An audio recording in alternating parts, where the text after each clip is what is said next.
കയ്യിലിരിക്കുന്ന ഫോൺ ഏതാ? ഈ ഫോണിന്റെ ബ്രാൻഡ് ഏതാ? ഈ ഫോണിന്റെ ബ്രാൻഡ് ഏതാ?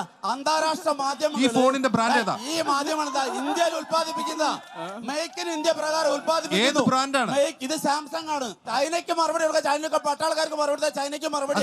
എന്തായിരുന്നു മറുപടി? ചൈനീസ് ഉൽപ്പന്നങ്ങൾ ബഹിഷ്കരിച്ചു. ചൈനയിലെ ആപ്പ് നിരോധിച്ചു. മോദി ഭരിക്കുമ്പോഴാണ് പുൽവാമ ആക്രമണം ഉണ്ടായത്. മോദി ഭരിക്കുമ്പോഴാണ് പുൽവാമ ആക്രമണം ഉണ്ടായത്. മാത്രല്ല പാകിസ്ഥാൻ ബോർഡർ കയറി അടിക്കുകയും ചെയ്തിട്ടുണ്ട്. അവർ പകരം ചെയ്യുകയും ചെയ്തിട്ടുണ്ട്. അങ്ങനെ നട്ടിലുള്ള ഒരു പ്രധാനമന്ത്രി ഇന്ന് വരെ ഇന്ത്യയിൽ ഉണ്ടായിട്ടില്ല എന്നല്ലേ മനസ്സിലാക്കണം. അക്രമങ്ങൾ ഉണ്ടാവും. പാകിസ്ഥാൻ പട്ടാളക്കാരും ഇന്ത്യൻ പട്ടാളക്കാരും ചൈനീസ് പട്ടാളക്കാരും പ്രശ്നങ്ങൾ ഉണ്ടാവും. ലോകത്ത് മുഴുവൻ പ്രശ്നങ്ങളുണ്ട്. യുക്രൈനിലെ പ്രശ്നമുണ്ട്, റഷ്യയിൽ പ്രശ്നമുണ്ട്, അതുപോലെ പാലസ്തീനിലെ പ്രശ്നമുണ്ട്. ലോകത്ത് മുഴുവൻ പ്രശ്നങ്ങളുണ്ട്. നമ്മൾ അടിച്ച സമയത്ത് പാകിസ്ഥാന്റെ ബോർഡർ കയറി തിരിച്ചടിച്ചിട്ടുണ്ട്.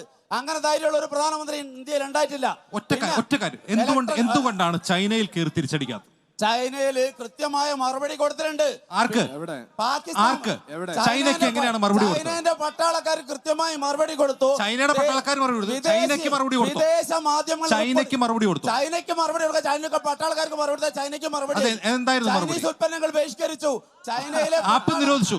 ടിക്ടോക്ക് നിരോധിച്ചു. അതല്ലേ? ടിക്ടോക്കല്ല, ഒരുപാട് ഉൽപ്പന്നങ്ങൾ ആൾക്കാർ വാങ്ങുന്നില്ല ഇപ്പോ. താങ്കളുടെ കയ്യിലിരിക്കുന്ന ഫോൺ ഏതാ? ഈ ഫോണിന്റെ ബ്രാൻഡ് ഏതാ? ഈ ഫോണിന്റെ ബ്രാൻഡ് ഏതാ? അന്താരാഷ്ട്ര മാധ്യമങ്ങൾ ഈ ഫോണിന്റെ ബ്രാൻഡ് ഏതാ? ഈ മാധ്യമം ഇന്ത്യയിൽ ഉത്പാദിപ്പിക്കുന്ന മേക്ക് ഇൻ ഇന്ത്യ പ്രകാരം ഉത്പാദിപ്പിക്കുന്നു. ഏത് ബ്രാൻഡാണ്? ഇത് സാംസങ് ആണ്. കൊറിയാണ്. കൊറിയ ആയിക്കോട്ടെ. എന്താ കൊറിയൻ താരം നിരോധിച്ചിട്ടുണ്ടോ? കൊറിയൻ ഉൽപ്പന്നങ്ങൾ നിരോധിച്ചിട്ടുണ്ടോ? ലോകരാജ്യങ്ങൾ തമ്മിൽ ഉടമ്പടികള്, ലോകരാജ്യങ്ങൾ കയറ്റുമതി ഇറക്കുമതിയില്ലേ?